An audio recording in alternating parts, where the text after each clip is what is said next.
Earlier this year I'd been invited out to Norway, a country I'd visited a few times before, by the Vikings at Porsche, Norway, to attend their Fjord lift event in the tiny Viking port village of Lardal. The event takes place in the grounds of the village's old historic hotel that's now called the Lardal Motor Hotel, and it's owned by this cool guy named JOHANNES, and the whole theme and vibe of the place is centered around cars. In fact, the room I was staying in during the event had space to park a car in my room. And I soon learned that JOHANNES owned a cool 930 Turbo, and naturally one thing led to another, and here I am about to make a film driving the car on some epic mountain roads around the area that JOHANNES knows like the back of his hand.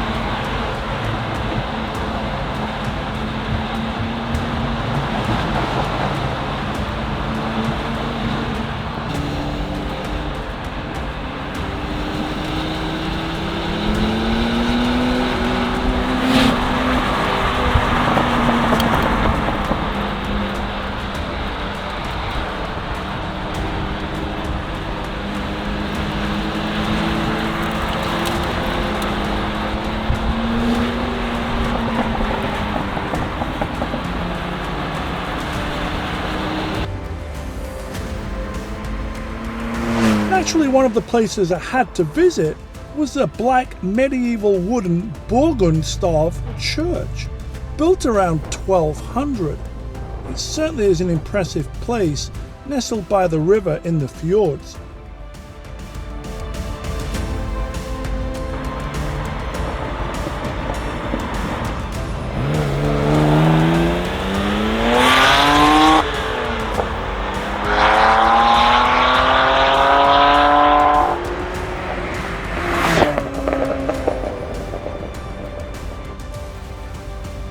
So, Johannes, where exactly are we? Now, Magnus, we are in Lardal. Lardal? You are coming into the Sognefjord, Okay. the world's longest fjord. Yeah. So here we have mountains and fjords and where the Vikings originally was from. This is the home of the Vikings. Oh yes. So the big Viking legend Ragnar Lothbrok from the TV show, this is it? This is where it's at? Yes, definitely. The longboat sailed in here? Yeah, sailed in the fjords here. So back then, they're not navigating with the iPhone, they're navigating with the stars, right? Yeah, definitely. So tell me, my favorite Norwegian saying obviously is skål. Yeah. What does that mean? Where does it come from? Skål, that means when you're gathering with lots of people, you're having a good time, you're taking the mjöd they had back in the Viking times and skål. Yo, skål! Skål, Yeah. okay. And So then that's take like it down. cheers. Yeah, that's cheers. So the Vikings like to conquer, the Vikings like to party. Yeah, definitely. Lots of party. The Vikings have the beard. Yeah, you look like you have Yeah. ancestors from this area. Yeah, maybe. All right, enough talk about Vikings. So we're at the fjord, we're in front of your turbo. What year is it? This is 1981, so it's my favorite color, the Sin Metallic. The first owner, it was sold in Germany, had Opel as last name. So I guess it was one hotshot back in 81 that owned it. And it arrives to Norway in 95, I think. And then it was tuned in the late 90s, the engine. So it's been in Norway quite of many years now. How long have you had the car? No, I had it for almost 3 years. Okay. So the first, my friend bought it, that was 15 years ago. And I was going for a ride with him. And then I tell him, if you're going to sell that car, you're going to call me. And then 3 years ago, he called me, you want the car? And then, then I did everything to get the money to get it, and here I am. So you mentioned one of my favorite things, tune. Tell me, how is the car tuned? What has been done to it? It has the 964 Cup camshafts. It's a ridiculous big turbo. I don't think you can put a bigger turbo in there without cutting in the car. And they have the headers, the open rust gates, bigger intercooler, bigger boost pressure. The gearing system is changed. It's Group B suspension systems. How much horsepower do you think this has? I'm not sure. I think it's a little bit over 400 on the wheels, maybe. On the wheels? Yeah, it's pretty fast. And it's still single turbo though, right? Yeah, yeah. So where does that boost come in? What is the rev range? How's the bottom end torque? Yeah, it's cool because you have like 50 horsepower in the engine. It revs to 4,000 RPMs. And then you will get 350, 400 horsepower in 1 second. So you have nothing in it, and when it hits all the way to the 7,000. It doesn't stop. Wow. It's, so when you drive it, you are lying on the red line all the time because then you have the top amount of power. So it's pretty awesome to drive. It's scary. That's cool. I can't wait. In my experience with early turbos, mostly 3 litre, I've driven 3.3s. This is still 3.3, right? Yeah. I always find the key is not to short shift. You almost have to shift at the red line to maximize the boost on horsepower, but bring that torque all the way up through the range. Yeah, absolutely. So the motor's been modified, the suspension's been modified. I see you got a Wevo shifter. Is it a stock 4-speed transmission? Yeah, that's a stock 4-speed. Do you have a limited slip differential or anything like that? No, I think it could be better.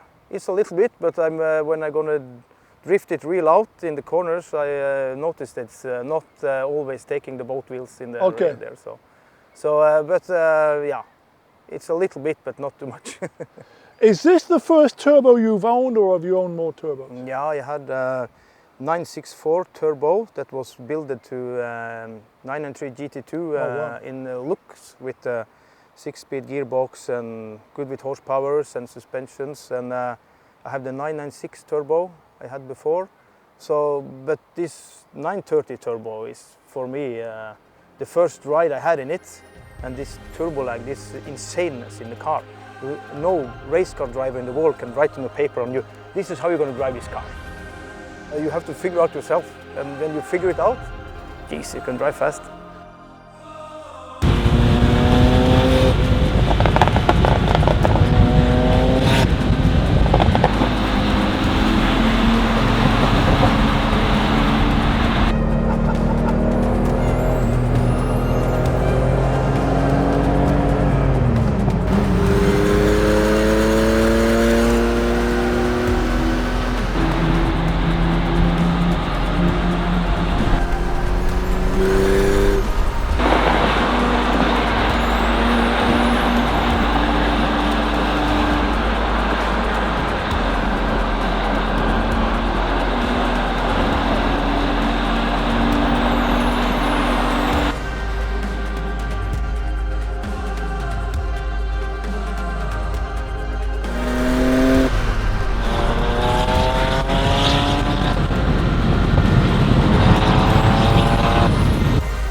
Hi mate, I'm going to open up the whale tail.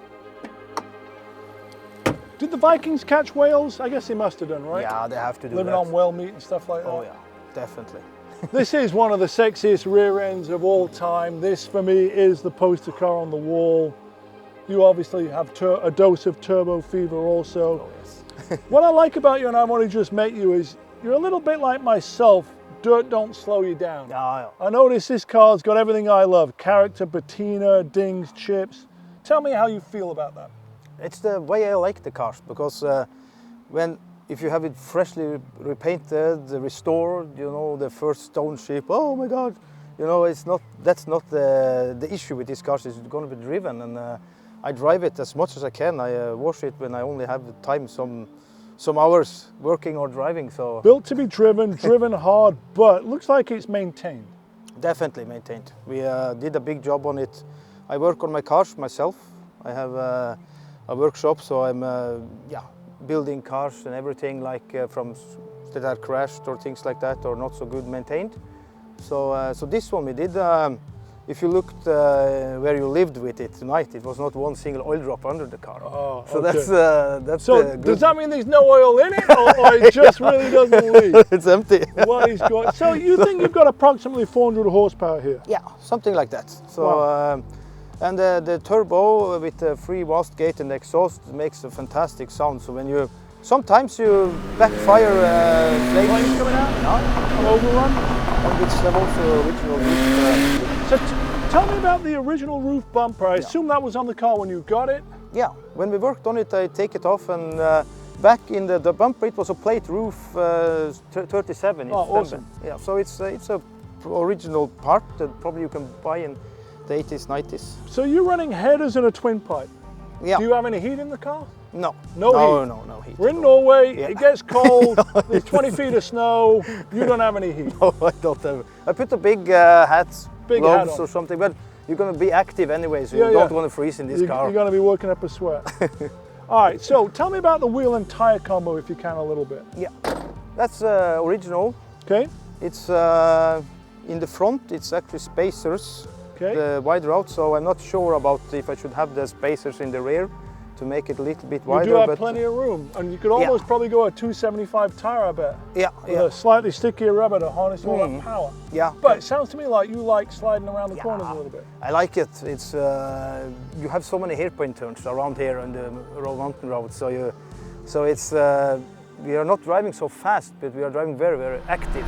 Is it mostly first, second gear on these tires? Yeah, this one is first gear. That's what always catches me. But, you know, I'm used to it now, but with early turbos and these high gear ratios, you do something that you don't do with a 915. You do downshift to first gear, which is something you wouldn't necessarily do if you're in a 3-liter SC or a 3.2 with a 915.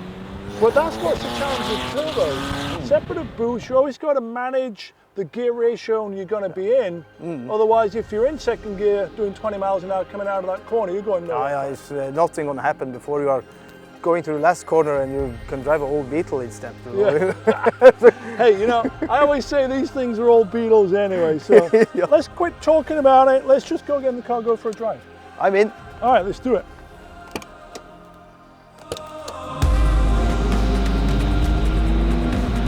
Drive it like you want to drive your own car.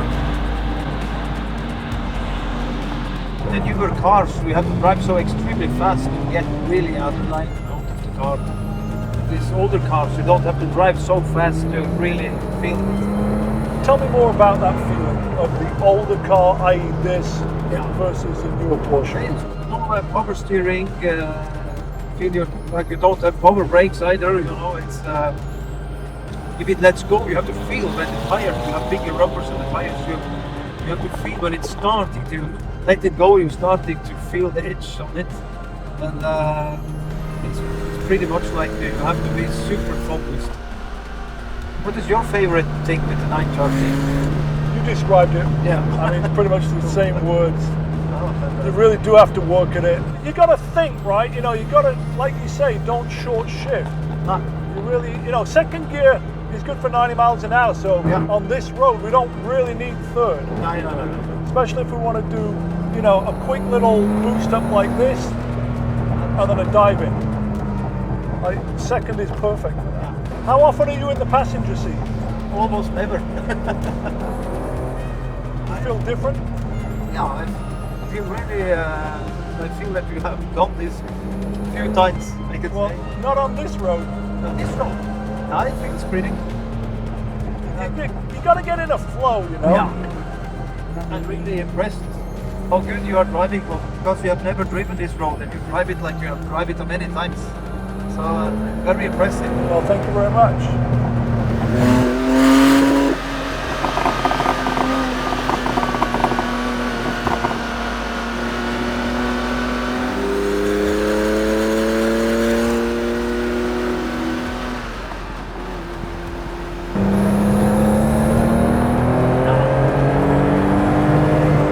It's fantastic. This is how you should drive these cars. Yeah! This is how You got to thrash the nuts off them to get the most out of them. and you have the best driving experience of your life. Yeah. Driving like this on this kind of road. FIFA, that was good. You feel me sweating? Look at my hands. Amazing. I love it. So here I am, sort of in the middle of nowhere, in Norway, not too far from the world famous black church that we just bombed by, or drove by I should say. I'm driving Johannes's 8133 modified turbo. I gotta say, it's perhaps one of the nicest driving turbos in the sense of how it shifts through the Wevo, how it puts power down to the ground. It really is an engaging car, full of boost, full of character, full of soul, on a really, really epic road. Another place I had to visit was the epic Laurel Tunnel. At 15.23 miles long, it's the longest road tunnel in the world. Opened in 2000, it enabled car travel between Oslo and Bergen without having to take a ferry. Stay boosted, my friends, and get out and drive, pedal to the metal. Good.